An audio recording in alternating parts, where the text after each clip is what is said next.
Hello दोस्तों, मैं सुप्रिया आप सभी को Supriya education hub YouTube channel पे स्वागत करती हूँ। आज के वीडियो में हम लोग क्या देखने वाले हैं, देखिए प्राचीन भारत का इतिहास जो है ना, उससे बहुत सारे आप लोग के एग्जामिनेशन में ऑब्जेक्टिव क्वेश्चन आते हैं। आप सभी किसी भी कंपटीशन का एग्जाम देते होंगे तो उसमें 4 सेक्शन होता है। ओके, जैसे एसएससी का ही मान लीजिए, उसमें जीके जीएस एक होता है, एक मैथ्स होता है, एक रीजनिंग होता है और एक इंग्लिश होता है। तो बाकी सभी पोर्शन तो आप लोग अच्छे से पढ़ते हैं, कर लेते हैं। सबसे ज़्यादा जो टेंशन होती है वो जीके और जीएस को लेके होती है। तो कुछ पोर्शन उसमें से तो जो करेंट अफेयर से आते हैं और कुछ पोर्शन जो होता है वो स्टैटिक होता है। ओके, जिसमें से आप लोगों को हिस्ट्री पढ़ना होता है। उसमें से आप लोगों को 3 पार्ट रहता है, एक प्राचीन, एक मध्यकालीन और एक आधुनिक। ओके, और एक विश्व इतिहास भी है, उससे भी क्वेश्चन पूछे जाते हैं। हिस्ट्री में ये चारों पोर्शन पढ़ना होता है, फिर ज्योग्राफी में कुछ पढ़ना होता है, फिर पॉलिटी में कुछ पढ़ना होता है, सारे में पढ़ना होता है। तो हम लोग क्या करेंगे, आज के वीडियो में आप लोगों को लगभग 1000 इंपॉर्टेंट ऑब्जेक्टिव क्वेश्चन करवाऊंगी, जो कि आप लोगों के एग्जामिनेशन में आने की बहुत ही पॉसिबिलिटी है। तो चलिए आज का क्लास स्टार्ट करते हैं। देखिए पहला नंबर क्वेश्चन क्या है, वह युग जब पत्थरों के औजार उपयोग किए जाते थे को किस नाम से जाना जाता है? तो उसको हम लोग पाषाण युग के नाम से जानते हैं। जब हम लोगों का पत्थर का यूज औजार के रूप में किया जाता था, उस समय को जो है ना, वो हम लोग उस युग जो है उसको हम लोग पाषाण युग के नाम से जानते हैं। नेक्स्ट क्वेश्चन क्या है, पाषाण युग को कितने भागों में विभाजित किया गया है? तो पाषाण युग को 3 भागों में विभाजित किया गया है। पहला है पूरा, दूसरा है मध्य, तीसरा है नौ। तो उसके बाद क्या है, पूरा पाषाण युग के मानवों की आजीविका का मुख्य साधन क्या था? तो शिकार और फल संग्रह। पूरा पाषाण युग के मानव, जिन्हें आदि मानव भी कहा जाता है, के द्वारा किया गया प्रथम आविष्कार क्या था? तो आग था। उसके बाद नेक्स्ट क्वेश्चन क्या है, पूरा पाषाण मानव द्वारा बनाया गया प्रथम महत्वपूर्ण औजार क्या है? तो पूरा पाषाण मानव द्वारा बनाया गया प्रथम महत्वपूर्ण औजार कुल्हाड़ी है। पूरा पाषाण मानव अपने सभी औजार किससे बनाते थे? तो पूरा पाषाण मानव अपने सभी औजार कठोर पत्थर से बनाते थे। पूरा पाषाण युग के शैल चित्रों में सर्वाधिक चित्रांकन किसका हुआ है? तो पशुओं का हुआ है। भारत में नव पाषाण युग ईसा पूर्व किन वर्षों के बीच माना गया है? तो 4000 से 2000 ईसा पूर्व। प्राचीन इतिहास के अध्ययन के संदर्भ में नव पाषाणिक शब्द का क्या तात्पर्य है? तो आत्मनिर्भर अर्थव्यवस्था। पशुपालन और कृषि के बाद नव पाषाण युग का सर्वाधिक महत्वपूर्ण आविष्कार क्या था?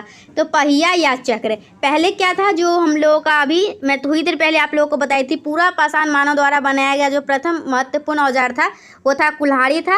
और पूरा पाषाण युग के मानव, जिन्हें आदि मानव भी कहा जाता था, ओके, जो आदि मानव का जो आविष्कार था, प्रथम आविष्कार, वो आग था। और उसके बाद जो हम लोग नेक्स्ट क्वेश्चन पढ़े वो क्या पढ़े, पशुपालन और कृषि के बाद नव पाषाण युग का सर्वाधिक महत्वपूर्ण आविष्कार था पहिया या चक्र। ओके, किस युग में पहली बार मातृ देवी पूजा का स्पष्ट प्रमाण मिलता है? तो नव पाषाण युग। किस युग में पहली बार मातृ देवी पूजा का स्पष्ट प्रमाण मिलता है? नव पाषाण युग। मिट्टी के बर्तन बनाने के लिए चाक का आविष्कार किस युग में हुआ? तो मिट्टी के बर्तन बनाने के लिए चाक का आविष्कार नव पाषाण युग में हुआ। मानव के व्यवस्थित और स्थिर जीवन अथवा अस्थायी निवास का प्रारंभ किस युग में हुआ? तो नव पाषाण युग में हुआ। मनुष्य ने कपास और ऊन काटने और कपड़ा बनाने की कला किस युग में सीखी? तो नव पाषाण युग में। तांबे की खोज मानव ने किस युग में की थी? तो तांबे की खोज मानव ने मध्य पाषाण युग में की थी। मानव ने सबसे पहले किन अनाज फसलों की खेती शुरू की? तो मानव ने सबसे पहले गेहूं और जौ अनाज फसलों की खेती शुरू की। आदि मानव ने सबसे पहले किस पशु को पालतू बनाया? तो कुत्ता को। ओके, आदि मानव ने सबसे पहले किस पशु को पालतू बनाया? कुत्ता को। चित्रकारी का प्राचीनतम साक्ष्य कहाँ से प्राप्त हुआ? तो भीमबेटका, मध्य प्रदेश। प्राग ऐतिहासिक अवशेषों का अध्ययन करने वाला शास्त्र कहलाता है आर्कियोलॉजी। प्राग ऐतिहासिक अवशेषों का अध्ययन करने वाला शास्त्र कहलाता है आर्कियोलॉजी। मानव ने सबसे पहले किस धातु की खोज और उसके बाद उसका प्रयोग किया था? तो तांबा। मानव ने सबसे पहले किस धातु की खोज और उसके बाद उसका प्रयोग किया था? तांबा।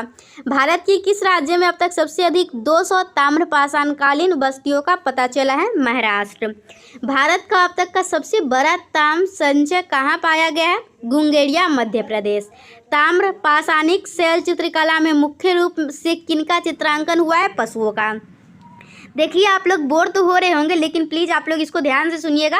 आप लोग ऐसा भी कर सकते हैं, सोने वक्त कान में हेडफोन लगा लीजिएगा और सोते सोते पूरा याद कर लीजिएगा। ओके, ताम्रपाषाण युग के पतन में किस धातु ने योगदान दिया? कांसा। संभवतः ताम्रपाषाण काल में पूजनीय पशु था सांड।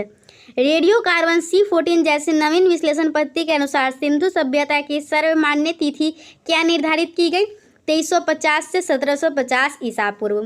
हड़प्पा सभ्यता का सर्वप्रथम पता कब तथा किनके उत्खनन से हुआ? 1920 से 21। Dayaram Saini, John Marshall. हड़प्पा सभ्यता के पूरा अवशेष सर्वप्रथम कहाँ पाए गए थे? हड़प्पा में। हड़प्पा सभ्यता के नगर और कस्बे किस आकार के विशाल खंडों में विभाजित थे? आयताकार।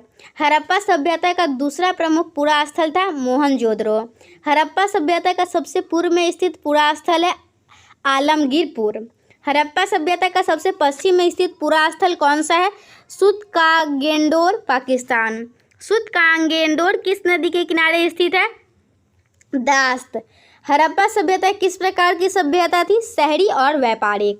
हड़प्पा सभ्यता का सर्वाधिक महत्वपूर्ण गुण क्या था? नगर योजना। किस हड़प्पा पुरा स्थल से नक्काशीदार कच्ची ईंटों द्वारा निर्मित भवन का साक्ष्य मिला है? कालीबंगा। हड़प्पा सभ्यता का एकमात्र पुरा स्थल जहाँ के मकानों के दरवाजे और खिड़कियाँ मुख्य सड़क की ओर खुलती थी? लोथल। किस हड़प्पा पुरा स्थल से एक विशाल सार्वजनिक स्नानघर मिला है? मोहनजोदड़ो।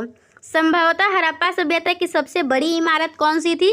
इसका साक्ष्य किस हड़प्पा पुरा स्थल से प्राप्त हुआ था? अन्नागढ़, मोहनजोदड़ो।